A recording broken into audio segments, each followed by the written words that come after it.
name is Alex Sullivan. I'm a junior here at Oxbridge Academy. I'm Paige Ligueras. I'm a junior at Oxbridge Academy. Okay, I'm Dr. Marjorie Charlanzio. I am a teacher here at Oxbridge Academy.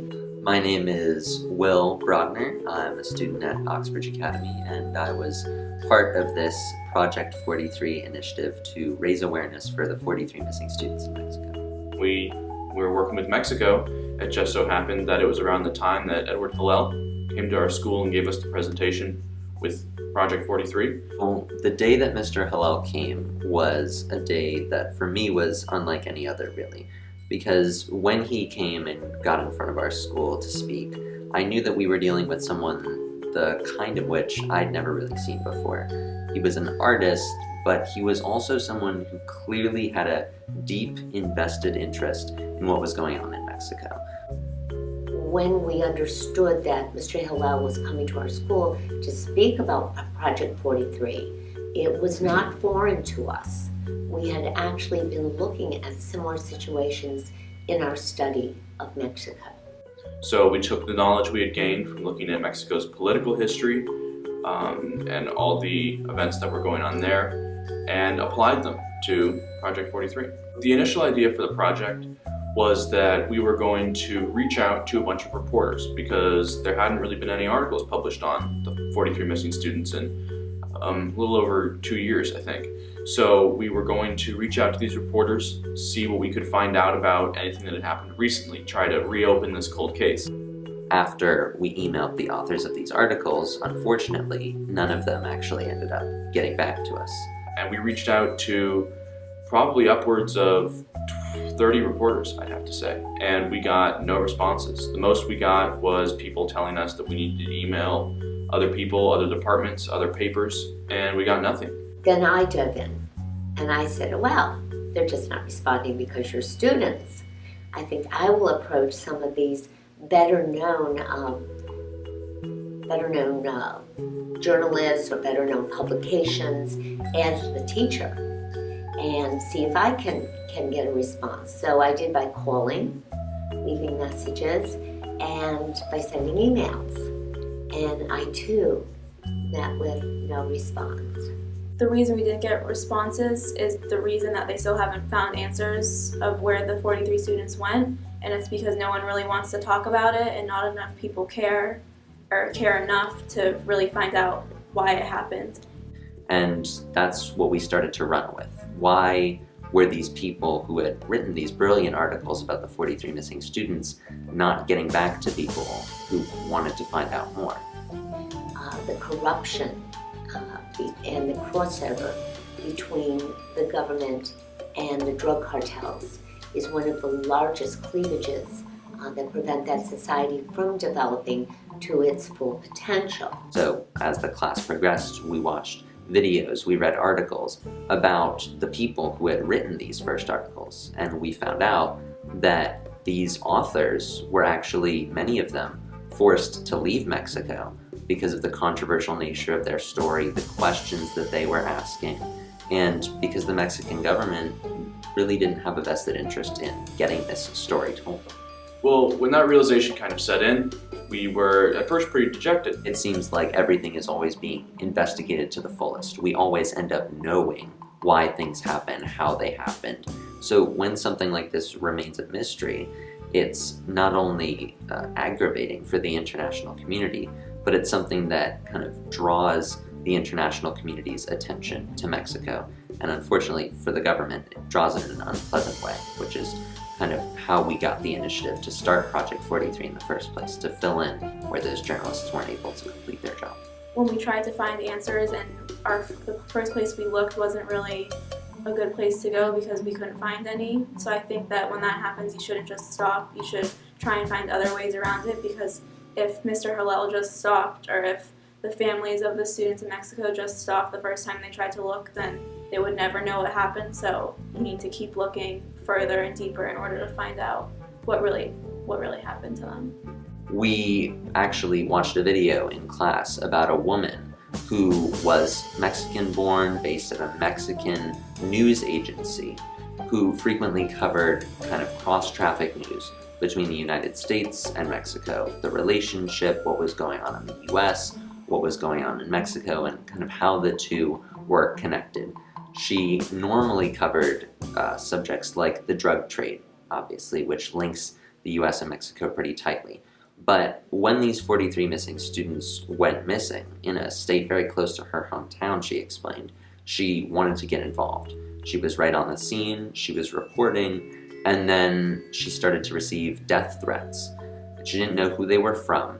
At first she thought they were from the cartel, but then she realized that the cartels in Mexico are so powerful that there's really no need for them to be threatened by a low-scale local journalist like her. So that's when she started to suspect that maybe it might be the Mexican government. What we say about Mexico basically is that it is a democracy, but more or less looks like a democracy on paper, short of being a substantive democracy. And there are certain cleavages within that society that prevent pure demonstrated democratization of that country. Even though we might never know the story of the 43, we do know how these different things in Mexico relate. So the story of how drugs grown in Mexico's poppy fields relate to the drug cartels and their violence, and how people go missing, and how Mexico's government corruption plays in. All of that we wanted to represent because we thought that the story of the 43 was so shrouded in mystery that we really need to uncover the layer below that, the complexities involved in exactly what's been going on in Mexico for the past almost decade.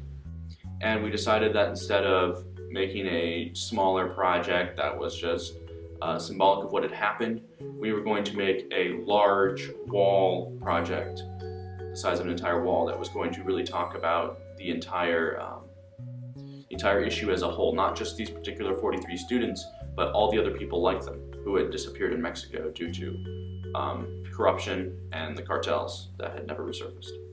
We found articles that were not only relating to 43, but articles that had to do with crimes that happened in the past that also are somewhat similar to the 43 missing students, and we picked articles that we thought could help us and could help us understand why what happened. And we also found some pictures of the 43 students and of where they maybe could be. So anything that kind of pertained to the subject, we pinned up on the board.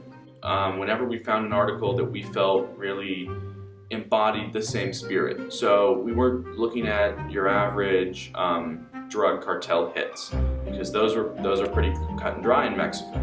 We were looking at disappearances, the people who were taken from their homes, they disappeared on their way home from work, all that kind of stuff, and people who never resurfaced.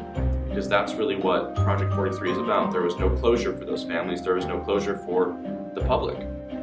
We had photographs of the faces of people who had disappeared. We had photographs of some of the poppy that's really driving a lot of this, to tie it all together, because the cartels are thriving off the poppy, and that's what's the driving force behind all these disappearances. We really wanted to tie the whole thing together. So one of the things that I thought was interesting on this board was this article, which talks about how the details of the investigation that was conducted by the international community into the 43 has actually been made public, because there's so many people in Mexico who want to know what happened to the 43 that they've actually pressured the government to give them information and insight into what actually happened. So this is one of my favorite articles on the board. It's talking about how many people have disappeared in Mexico, not just the 43 that this project is based around, but the almost 23,000 that have disappeared in total, all across Mexico in incidents much like the 43. And I think that really shows that this is bigger than just 43 students. Obviously, it concerns us what happens in countries that are very close to us. The problem of drug cartel and gang violence is obviously an issue for the United States. But on a more personal level, I'd say that the reason that we need to care about 43 students who went missing is because all of us are students. We know what it's like to be looking for information, to be demanding the truth. And if we let situations like this go unpunished, situations where people asked for the truth and were not only denied, but punished for asking those questions, then we're setting a precedent. Because if that can happen in Mexico, then why can't it happen all over the world? These are students just like us. They have mothers, they have fathers, they have brothers and sisters. And if we stand by and do nothing, well, they're taken. And if we sit idly by while the parents of children are taken,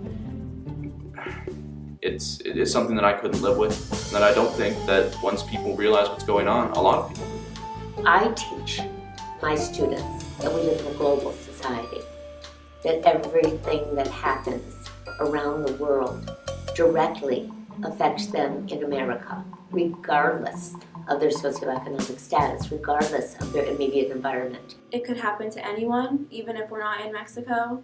And I think I sympathize or empathize with the parents and with the sisters and the friends, because if anyone I knew went missing and I had no answers or didn't know where the body was or didn't know what even happened to them, I feel like I'd want everyone to help me and my family find out what happened. And I think that we should do as much as we can, being from America and being from a place where we are able to look more for answers, not be scared of what will happen to us. I think we should try and help the people in Mexico that can't and don't have anywhere to go.